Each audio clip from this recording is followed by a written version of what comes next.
നിയമസഭയിലേക്കാണ് നമ്മൾ പോകാൻ വേണ്ടി പോകുന്നത്. സഭ ഇന്ന് എങ്ങനെയാകും സഭയുടെ പ്രതികരണം എന്നറിയണ്ടേ?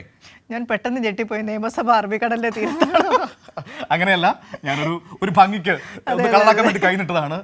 എന്തായാലും കുഴപ്പമില്ല. അപ്പോൾ നമ്മൾ നിയമസഭയിലേക്ക് പോകുമ്പോൾ വളരെ പ്രധാനപ്പെട്ട ചർച്ചകൾ, അതായത് ധനകാര്യ ബില്ലിന്റെ ചർച്ച ഇന്ന് സഭയിൽ പൂർത്തിയാവുകയാണ്. ധനാഭ്യർത്ഥന ചർച്ചകളെല്ലാം പൂർത്തിയാവുന്ന ദിവസം കൂടിയാണ്. ഇന്ന് വളരെ പ്രധാനപ്പെട്ടൊരു ബില്ല് ഇന്ന് സഭയുടെ പരിഗണനയിലേക്ക് വരികയാണ്. സർവകലാശാല നിയമ ഭേദഗതി ബില്ല് ഇന്ന് സഭയുടെ പരിഗണനയിലേക്ക് വരികയാണ്. ഷീജ തിരുവനന്തപുരത്ത് നിന്ന് വാർത്തയുടെ വിവരങ്ങളുമായി നമ്മളോടൊപ്പം ചേരുന്നു.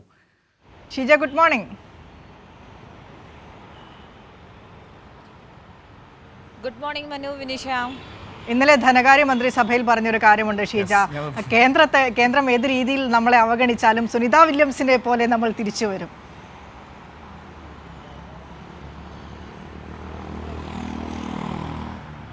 അതെ അതെ, ആ രീതിയിൽ തന്നെയാണ് കേരളത്തിന്റെ പ്രവർത്തനങ്ങൾ എന്നുള്ളത് എടുത്തു പറയേണ്ടത് തന്നെയാണ് മനു, വിനിഷ. കാരണം നമ്മളെ ഏതൊക്കെ തരത്തിൽ കേന്ദ്രം സമ്മർദ്ദത്തിലാഴ്ത്തി ഒരു പ്രതിസന്ധിയിലേക്ക് തള്ളിവിടാൻ വേണ്ടി ശ്രമിക്കുന്നുണ്ടെങ്കിൽ പോലും അവിടെയെല്ലാം അതിജീവിച്ച് മുന്നേറുക എന്നുള്ളൊരു ശീലം അതിപ്പോൾ കേരളം വളർത്തിയെടുത്തിട്ടുണ്ട്, സ്വയം ആർജിച്ചിട്ടുണ്ട് എന്ന് തന്നെ പറയേണ്ടിയിരിക്കുന്നു. അത് തന്നെയാണ് നമുക്ക് എല്ലാ മേഖലയിലും ദുരന്തമുഖത്ത് ഉൾപ്പെടെ കാണാൻ സാധിക്കുന്നത് എന്നുള്ളത് എടുത്തു പറയേണ്ടത് തന്നെയാണ്.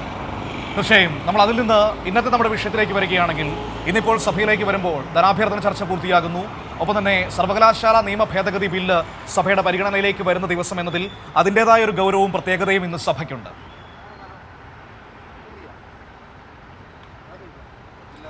തീർച്ചയായും മനു, അതായത് ഈ ധനകാര്യ ബില്ലിന്റെ ചർച്ച ഇന്നിപ്പോൾ സഭയിൽ പൂർത്തിയാവുകയാണ്. അതിൽ ധനമന്ത്രി തന്നെ അതുമായി ബന്ധപ്പെട്ടുള്ള കാര്യങ്ങളിൽ ചർച്ചയിൽ ഉയർന്നു വന്നിട്ടുള്ള കാര്യങ്ങളിലൊക്കെ മറുപടി നൽകുന്നതായിരിക്കും. അതിനൊപ്പം തന്നെയാണ് സുപ്രധാനമായ സർവകലാശാല നിയമ ഭേദഗതി ബില്ല് ഇന്ന് സഭ പരിഗണിക്കുന്നു എന്നുള്ള കാര്യവും. കാരണം അതായത് ഈ ബില്ല് ഒപ്പിടാതെ വലിയ തോതിൽ മുന്നോട്ട് പോകുന്നൊരു സാഹചര്യമൊക്കെ നമ്മൾ കണ്ടിരുന്നതാണ്. അതിൽ നിന്നൊക്കെ മാറിയിട്ടുള്ളൊരു സാഹചര്യമാണ് ഇപ്പോൾ അത് സഭയിലേക്ക് വരുമ്പോൾ ഉള്ളത്.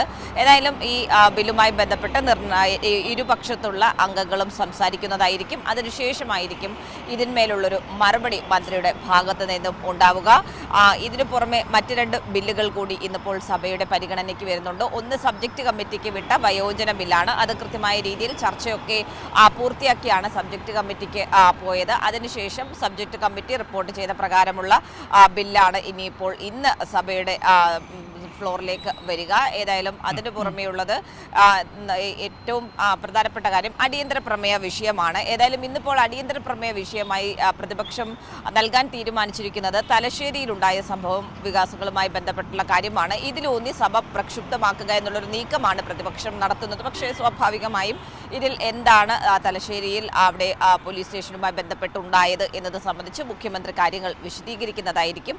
ഏതായാലും തുടർന്ന് പ്രതിപക്ഷം എന്ത് നിലപാടായിരിക്കും സഭയിൽ സ്വീകരിക്കുക എന്നുള്ളതാണ് ഇനി കണ്ടറിയേണ്ടത്. കാരണം കഴിഞ്ഞ ദിവസങ്ങളിലൊക്കെ പ്രതിപക്ഷം കൊണ്ടുവന്ന അടിയന്തര പ്രമേയവുമായി ബന്ധപ്പെട്ട് സർക്കാർ നൽകിയിട്ടുള്ള വിശദീകരണത്തിന്റെ അടിസ്ഥാനത്തിൽ അടിയന്തര പ്രമേയം തള്ളുന്നൊരു സാഹചര്യം ഉണ്ടായത്. അതിൽ കൂടുതലൊന്നും പറയാനായി പ്രതിപക്ഷത്തിൽ ഉണ്ടായിരുന്നില്ല എന്നുള്ളത് കൂടിയാണ് ഒരു വസ്തുത എന്ന് പറയുന്നത്. പക്ഷേ ഇന്നിപ്പോൾ മുഖ്യമന്ത്രിയുടെ മറുപടിക്ക് ശേഷം എന്തായിരിക്കും പ്രതിപക്ഷം സ്വീകരിക്കുന്ന നിലപാട് എന്നത് തന്നെയായിരിക്കും ഏറെ നിർണായകമാകാൻ പോകുന്നത്.